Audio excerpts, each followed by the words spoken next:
Senior BRS कायद मोहम्मद आजम अली ने मुल्क की मुसल्लह अफवाज की जानिब से दुश्मन के कैंपस को निशाना बनाने पर गहरी मसर्रत और फ़ख्र का इजहार किया।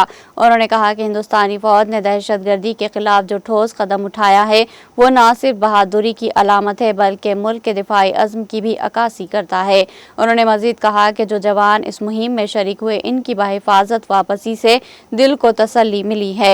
उन्होंने एक शेर पढ़ते हुए कहा कि मजहब नहीं सिखाता आपस में बैर रखना, हिंदी है हम वतन है हिंदुस्तान हमारा। बीआरएस लीडर ने कहा कि हमें हर सियासी व नजरियाती इख्तलाफात को एक तरफ रख के सिर्फ एक मकसद यानी कौमी इत्तेहाद को सामने रखना चाहिए।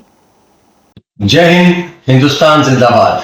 मैं दिल की गहराई से हमारे हिंदुस्तान की फौज को मुबारकबाद देता हूं और हमारे प्राइम मिनिस्टर साहब को जिन्होंने बहुत बड़ा इक़दाम उठाया है और खासकर हमारी फौजी हिंदुस्तान की बेटी कर्नल सोफिया कुरैशी जिन्होंने बहुत ही दूरंदेशी के साथ इन टेररिस्ट के हाइडआउट्स का पता लगाया और साथ ही साथ उन पर हमला बोल दिया और ऊपर वाले की मेहरबानी से हमारे जितने भी एयरफोर्सेस के पायलट्स वहां गए थे जिन्होंने स्ट्राइक किया सब सही सलामत वापस हिंदुस्तान वापस आए हैं।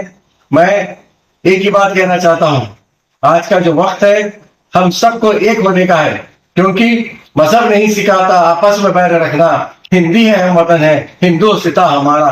दोस्तों, बुजुर्गों, भाई और बहनों, आज हम सब एक होना चाहिए, हिंदुस्तान के साथ ठहरना चाहिए और हमको आगे बढ़ चढ़ के हमसे जो हमारी तरफ से योगदान हो सकता है हम उसमें बराबर का हिस्सेदार होना चाहिए। जय हिंद।